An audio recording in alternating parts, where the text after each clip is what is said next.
E aconteceu depois disso que andava de cidade em cidade e de aldeia em aldeia, pregando e anunciando o evangelho do reino de Deus. E os 12 iam com ele, e também algumas mulheres que haviam sido curadas de espíritos malignos e de enfermidades. Maria, chamada Madalena, da qual saíram 7 demônios, e Joana, mulher de Cusa, procurador de Herodes, e Susana, e muitas outras que o serviam com suas fazendas. E ajuntando-se uma grande multidão, e vindo ter com ele gente de todas as cidades, disse por parábolas: Um semeador saiu a semear a sua semente. E quando semeava, caiu alguma junto do caminho e foi pisada. E as aves do céu a comeram. E outra caiu sobre pedra, e nascida secou-se, pois que não tinha umidade. E outra caiu entre espinhos, e crescendo com ela os espinhos, a sufocaram. E outra caiu em boa terra, e nascida produziu fruto, 100 por 1. Dizendo ele estas coisas, clamava: Quem tem ouvidos para ouvir, que ouça. E os seus discípulos o interrogaram, dizendo: Que parábola é esta? E ele disse: A vós vos é dado conhecer os mistérios do reino de Deus, mas aos outros por parábolas, para que vendo não vejam, e ouvindo não entendam. Esta é, pois, a parábola. A semente é a palavra de Deus. E os que estão junto do caminho, estes são os que ouvem.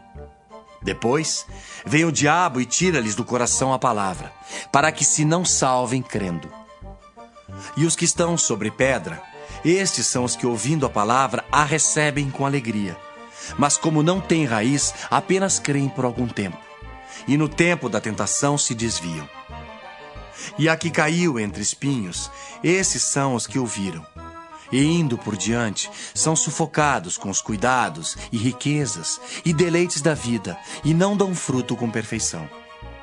E a que caiu em boa terra, esses são os que, ouvindo a palavra, a conservam num coração honesto e bom, e dão fruto com perseverança. E ninguém, acendendo uma candeia, a cobre com algum vaso ou a põe debaixo da cama, mas põe-na no velador, para que os que entram vejam a luz. Porque não há coisa oculta que não haja de manifestar-se, nem escondida que não haja de saber-se e vir à luz. Vede, pois, como ouvis, porque a qualquer que tiver lhe será dado, e a qualquer que não tiver, até o que parece ter lhe será tirado. E foram ter com ele sua mãe e seus irmãos, e não podiam aproximar-se dele por causa da multidão. E foi-lhe dito: Estão lá fora tua mãe e teus irmãos, que querem ver-te. Mas, respondendo ele, disse-lhes: Minha mãe e meus irmãos são aqueles que ouvem a palavra de Deus e a executam. E aconteceu que, num daqueles dias, entrou num barco com seus discípulos e disse-lhes: Passemos para outra banda do lago. E partiram. E navegando eles, adormeceu, e sobreveio uma tempestade de vento no lago, e o barco enchia-se de água, estando eles em perigo. E chegando-se a ele, o despertaram, dizendo: Mestre, mestre, estamos perecendo. E ele, levantando-se, repreendeu o vento e a fúria da água, e cessaram. E fez-se bonança. E disse-lhes: Onde está a vossa fé? E eles, temendo, maravilharam-se, dizendo uns aos outros: Quem é este que até aos ventos e à água manda e lhe obedecem? E navegaram para a terra dos Gadarenos, que está defronte da Galiléia. E quando desceu para a terra, saiu-lhe ao encontro, vindo da cidade, um homem que desde muito tempo estava possesso de demônios, e não andava vestido, nem habitava em qualquer casa, mas nos sepulcros. E quando viu a Jesus, prostrou-se diante dele, exclamando e dizendo com alta voz: Que tenho eu contigo, Jesus, Filho do Deus Altíssimo? Peço-te que não me atormentes. Porque tinha ordenado ao espírito imundo que saísse daquele homem, pois já havia muito tempo que o arrebatava. E guardavam-no preso com grilhões e cadeias, mas, quebrando as prisões, era impelido pelo demônio para os desertos. E perguntou-lhe Jesus, dizendo: Qual é teu nome? E ele disse: Legião. Porque tinham entrado nele muitos demônios, e rogavam-lhe que os não mandasse para o abismo. E andava pastando ali no monte uma manada de muitos porcos, e rogaram-lhe que lhes concedesse entrar neles. E concedeu-lhe. E tendo saído os demônios do homem, entraram nos porcos, e a manada precipitou-se de um despenhadeiro no lago, e afogou-se. E aqueles que os guardavam, vendo o que acontecera, fugiram e foram anunciá-lo na cidade e nos campos. E saíram a ver o que tinha acontecido, e vieram ter com Jesus. Acharam então o homem de quem haviam saído os demônios, vestido e em seu juízo, assentado aos pés de Jesus, e temeram. E os que tinham visto contaram-lhes também como fora salvo aquele endemoninhado. E toda a multidão da terra dos Gadarenos ao redor lhe rogou que se retirasse deles, porque estavam possuídos de grande temor. E entrando ele no barco, voltou.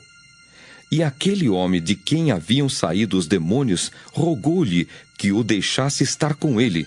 Mas Jesus o despediu, dizendo: Torna para a tua casa e conta quão grandes coisas te fez Deus. E ele foi, apregoando por toda a cidade quão grandes coisas Jesus lhe tinha feito. E aconteceu que, quando voltou Jesus, a multidão o recebeu, porque todos o estavam esperando. E eis que chegou um varão de nome Jairo, que era príncipe da sinagoga, e prostrando-se aos pés de Jesus, rogava-lhe que entrasse em sua casa, porque tinha uma filha única, quase de 12 anos, que estava à morte. E indo ele, apertava-o a multidão. E uma mulher que tinha um fluxo de sangue havia 12 anos e gastara com os médicos todos os seus haveres e por nenhum pudera ser curada, chegando por detrás dele, tocou na orla da sua veste e logo estancou o fluxo do seu sangue. E disse Jesus: Quem é que me tocou? E negando todos, disse Pedro e os que estavam com ele: Mestre, a multidão te aperta e te oprime e dizes: Quem é que me tocou? E disse Jesus: Alguém me tocou, porque bem conheci que de mim saiu virtude. Então, vendo a mulher que não podia ocultar-se, aproximou-se tremendo e, prostrando-se ante ele, declarou-lhe diante de todo o povo a causa por que lhe havia tocado e como logo sarara. E ele lhe disse: Tem bom ânimo, filha. A tua fé te salvou. Vá em paz. Estando ele ainda falando, chegou um da casa do príncipe da sinagoga, dizendo: A tua filha já está morta. Não incomodes o mestre. Jesus, porém, ouvindo-o, respondeu-lhe dizendo: Não temas, crê somente, e serás salvo. E entrando em casa, a ninguém deixou entrar, senão a Pedro, e a Tiago, e a João, e ao pai, e à mãe da menina. E todos choravam e a pranteavam. E ele disse: Não choreis, não está morta, mas dorme. E riam-se dele, sabendo que estava morta. Mas ele, pegando-lhe na mão, clamou, dizendo: Levanta-te, menina. E o seu espírito voltou, e ela logo se levantou. E Jesus mandou que lhe dessem de comer. E seus pais ficaram maravilhados, e ele lhes mandou que a ninguém dissessem o que havia sucedido.